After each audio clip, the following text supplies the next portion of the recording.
এই যে আপনারা স্ক্রিনে দেখতে পাচ্ছেন মাদ্রাসায় পড়ে এই ছোট্ট এই ভাইটি, সে মাদ্রাসায় পড়ে হঠাৎ করে বাড়ি থেকে খবর আসে বাড়িতে অনেক বড় বিপদ। সে হুজুরকে সে বুঝিয়ে বুঝিয়ে বলতেছে, দেখুন সে কান্না করতেছে এবং হুজুরকে বুঝিয়ে বুঝিয়ে বলতেছে। হুজুরও কিন্তু এখানে একটা লেখা লিখেছে যে বিপদটি শুনে সে স্থির থাকতে পারলো না। আসলে মানুষের কখনকার বিপদ আসে এটা আসলে বলে কয়ে আসে না। তাই এই বাচ্চাটি যখন বিপদের খবর আসে তখন হুজুরও অনেক কষ্ট পাচ্ছে, সে স্থির থাকতে পারে নাই। সে হুজুরটি কী করলো, সাথে সাথে তাকে ছুটি দিয়ে দিল। আসলে মানুষের বিপদ কখন কার আসে ভাই এটা বলে কয়ে আসে না। প্রত্যেকটা মানুষের আসতে পারে।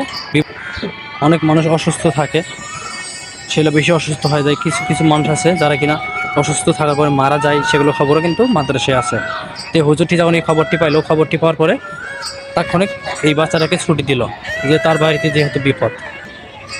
এই বাচ্চাটার কান্না দেখে আমার নিজের অনেক খারাপ লাগলো, তাই আমি আপনাদের মাঝে শেয়ার করলাম। আসলে আমরা কিন্তু অনেকেই আছি প্রবাসে থাকি, কেউ ঢাকা শহরে থাকি, কেউ বিভিন্ন জায়গায় থাকি। যখন আমরা কর্ম করি বা কাজ করি, সে মুহূর্তে যখন এরকম বিপদের খবর আসে তখন আমাদের কলজাটা কিন্তু কি কেঁপে ওঠে। অনেক সময় কিন্তু অফিস থেকে বা আমরা যেখানে থাকি সেখান থেকে ছুটি দিতে চায় না।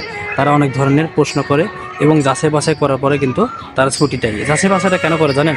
যাচাই বাছাইটা তখনই করে অনেক প্রতারক আছে যারা কিনা এরকম মিথ্যা কথা বলে ছুটি নেয়। আর সব মানুষ তো খারাপ না, কিন্তু কিছু কিছু মানুষের বিপদ তো বলে কয়ে আসে না, ঠিক আছে?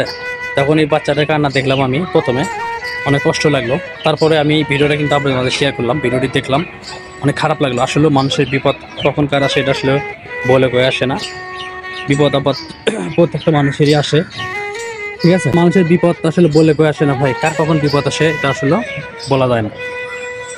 তা আমরা বিপদের মুহূর্তে নিজেদেরকে ধৈর্য ধারণ করব, ধৈর্য ধারণ করে সেই বিপদটাকে পাড়ি দেওয়ার চেষ্টা করব।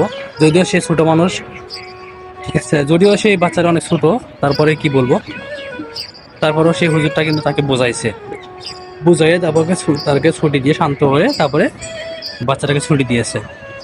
আসলে আমরা যারা আছি এই দুনিয়াতে প্রত্যেকটা মানুষেরই কিন্তু আছে, বিপদ আপদ আছেই।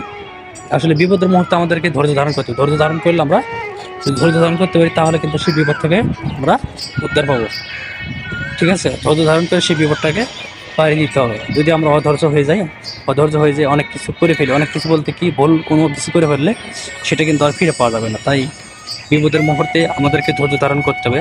যত বড় বিপদে আসুক না কেন, ধৈর্য ধারণ করে সেই বিপদটাকে কী করতে হবে, সেই সময়টাকে বা সেই বিপদের মুহূর্তটাকে পাড়ি দিতে হবে।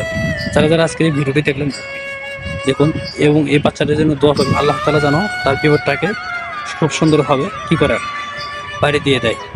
আসলে বিপদ আল্লাহ দেয়, আল্লাহ উদ্ধার করে মানুষকে। তাই বিপদের মুহূর্তে আমাদেরকে ধৈর্য ধারণ করে থাকতে হবে। যারা যারা এই ভিডিওটি দেখছেন আপনাদের কাছে কেমন লাগছে অবশ্যই কমেন্ট করে জানাবেন। আজকের এই ভিডিওটি পর্যন্ত আবার থেকে হবে নতুন কোনো ভিডিওতে। সে পর্যন্ত সবাই সুস্থ থাকুন, ভালো থাকবেন। আল্লাহ হাফেজ।